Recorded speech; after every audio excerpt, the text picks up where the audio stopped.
ആ നോട്ട് പുസ്തകത്തിലെ ഒരു കവിത ശ്രീധരൻ്റെ കരളിൽ മുഴങ്ങി.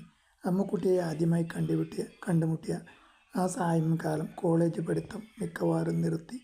മുനിസിപ്പൽ ലൈബ്രറിയിലെ പുസ്തകങ്ങൾ മാത്രം കൂട്ടുകാരായി കഴിയുന്ന കാലം. റെയിൽവേ പാതക്കരികിലെ വിശാലമായ മൈതാനത്തിലൂടെയായിരുന്നു നിത്യവും ലൈബ്രറിയിൽ നിന്ന് വീട്ടിലേക്ക് മടങ്ങുക. അന്ന് അവിടെ എത്തിയപ്പോൾ പെട്ടെന്ന് കാറ്റും മഴയും വന്നു.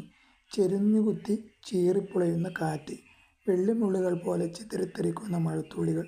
ഒരുപാട് പുസ്തകങ്ങൾ ഒരു കൈകൊണ്ട് മാറത്ത് ഒതുക്കിപ്പിടിച്ച് മറ്റേ കൈകൊണ്ട് നിവർത്തിപ്പിടിച്ച കൊച്ചു കുടയാൽ മഴക്കാറിനെ തടുത്തുകൊണ്ട് സാരി ചുറ്റിയൊരു രൂപം ആ മൈതാനത്തിലൂടെ അടിവെച്ച് അങ്ങനെ നീങ്ങുന്നുണ്ടായിരുന്നു. ചേലയുടെ കീഴ്ഭാഗം മഴ നനഞ്ഞു കണങ്കാലിൽ ഒട്ടിപ്പിടിച്ചിരുന്നതിനാൽ വളരെ ക്ലേശിച്ചു കൊണ്ടാണ് നടത്തം.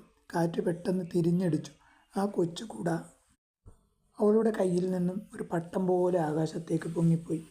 പുസ്തകക്കെട്ട് രണ്ട് കൈകൊണ്ടും പൊത്തിപ്പിടിച്ച് അവൾ മേലോട്ട് നോക്കി. കുട വായുവിൽ ഒന്ന് രണ്ട് കുട്ടിക്കരണം മറിഞ്ഞ് 10-20 വാര ദൂരെ നിലത്ത് തലകുത്തി വീണു. പിന്നെയും അവിടെ നിന്ന് 2 മലക്കം മറിഞ്ഞ് ചെറിയൊരു തെരുപ്പറക്കലും കഴിച്ച് നിരങ്ങി മൈതാനമൂലയിലേക്ക് കൽക്കരിക്കൂമ്പാരത്തിൽ തങ്ങി നിൽപ്പായി.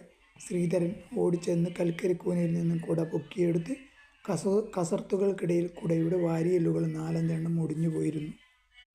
തൻ്റെ പുതിയ കുട അവൾക്ക് നേർക്ക് നീട്ടിക്കൊണ്ട് ശ്രീധരൻ പറഞ്ഞു, "ഇതെടുത്തോളൂ, മഴ നനയണ്ട."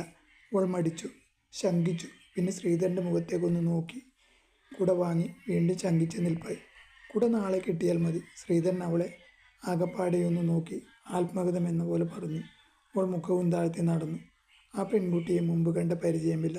മാന്തളിർ നിറമുള്ളൊരു കൃശഗാത്രി, ചോരത്തുടിപ്പുള്ള ചുണ്ടുകൾ, അസാരം ചെമ്പിച്ചതെങ്കിലും അഴകുള്ള മിഴികൾ, കാതിൽ ചെറിയ വട്ടക്കമ്മലും മൂക്കിൻ്റെ അറ്റത്ത് ചുവന്ന കല്ലുവെച്ച മൂക്കുത്തിയും കാലിൽ പാദസരവുമുണ്ട്. തനി നാടൻ പെൺകിടാവ്.